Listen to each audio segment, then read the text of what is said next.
What do you use to remind yourself that everything isn't that bad? I don't need a wheelchair anymore. I can die later.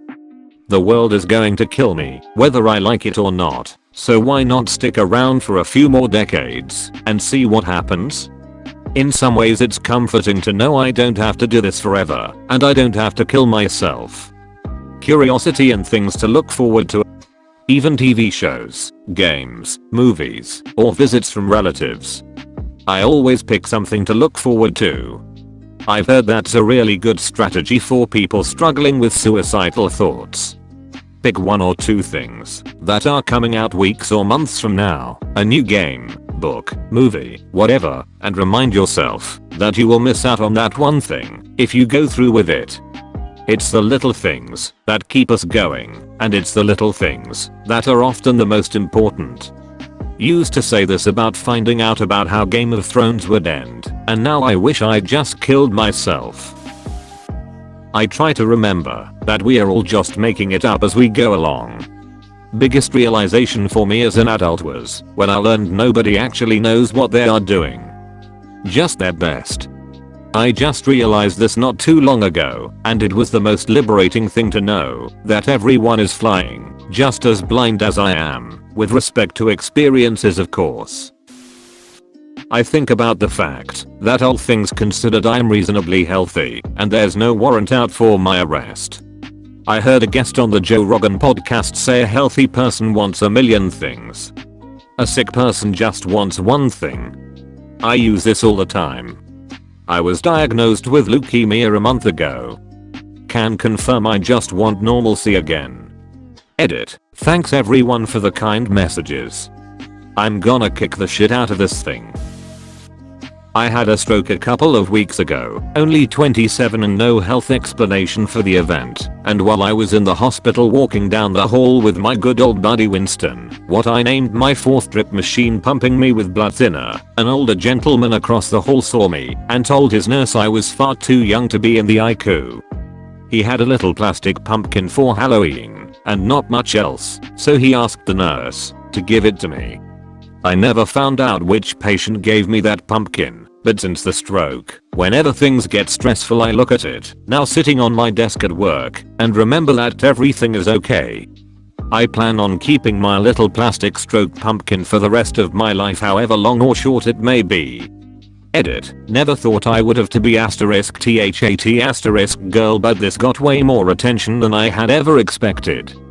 I'm going to be driving home soon from work and I'm still working on replying to all of the comments here. I just wanted to thank all of you for taking the time to show a little support. It really does mean something to me, and it is oddly comforting having so many absolute strangers take a moment to relate/offer encouragement. And of course, for those who decided me and my stroke pumpkin were worthy of actual currency, thank you very much for the awards. I'm happy my experience could make an impression on someone else's day. I hope you make a full recovery. I text a friend and see if they want to have dinner. We plan something and cook it with a good drink, then another, repeat as necessary. Life feels pretty good after a few drinks and dinner with friends. Also I get to try out a lot of new recipes. What are these friends you speak of? I learned in college the danger of having friends you also work with, so now I pretty much just don't have friends I can just invite over. Step 1. Dress in a manner that you find attractive. Step 2. Go to a chill bar if you drink, coffee shop if you don't.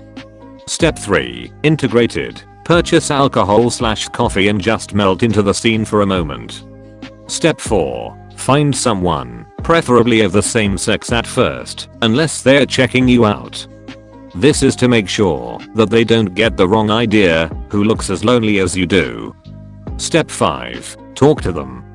If they are not really shitty, make a new friend.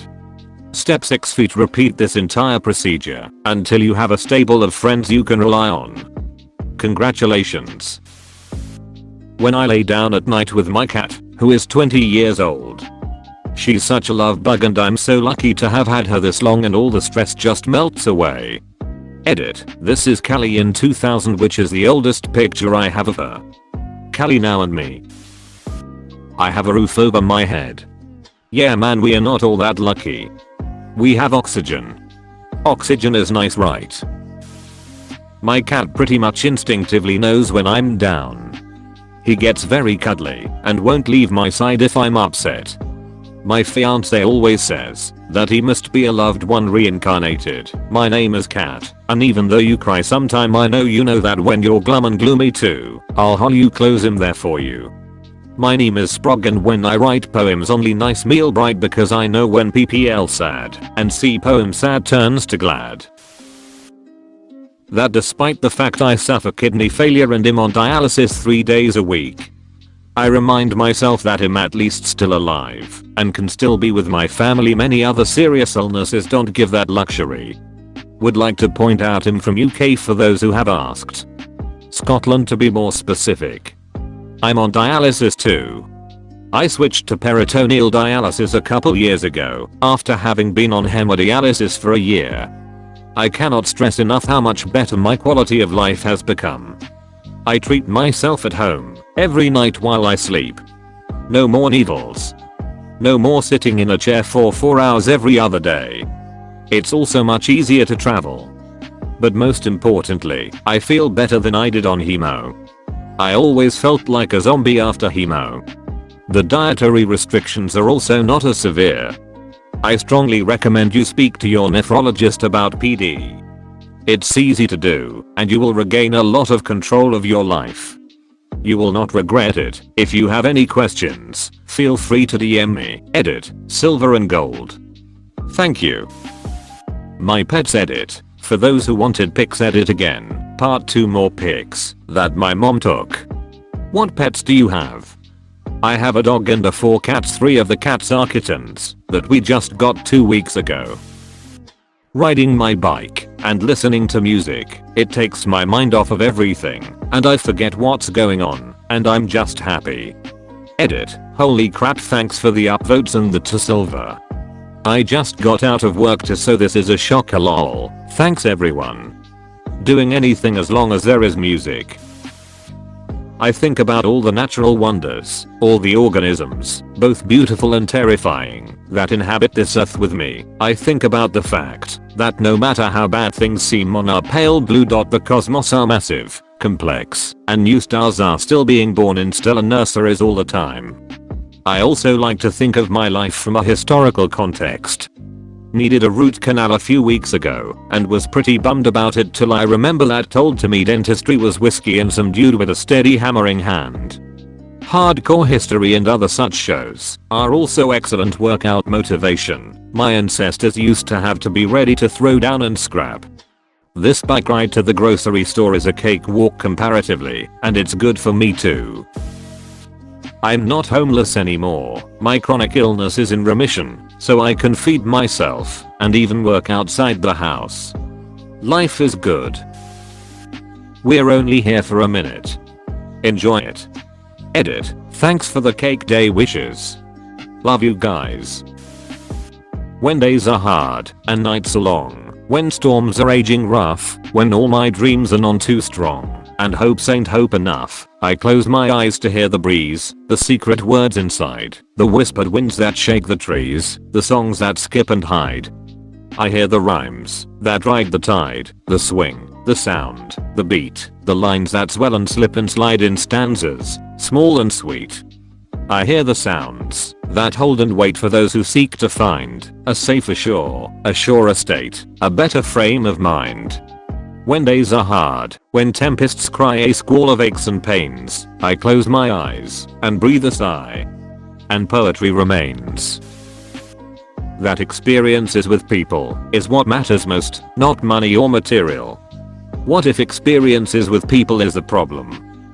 Experience different people. Hopefully this gets past all the award stuff, but one thing that reminds me that everything isn't all bad is that I have people and pets that want me around. I can have an utterly terrible day, come home, and my dog is waiting at the door to greet me. Every day. I'll go lay down, and he'll come cuddle with me. My sister notices the funk and will make me dinner or a dessert or something to lift my spirits, and I don't have to say a word. I'm close enough with my best friend that he can notice something off about me just by the way I text, and he'll come over to play some video games and talk. Please remember that there are people around you that love you and care for you. When you're having an utterly shit day, there are people that actively want to make it better because they care for you. You may not notice the ways that they do it, but they do. It can be as simple as just asking how your day was, they know, they can tell, or as elaborate as taking you out to unwind and have a fun time to forget and relax. No one is ever alone in this world, even if you feel it. And, if you genuinely feel it, message me. I'm always welcoming conversations from anyone.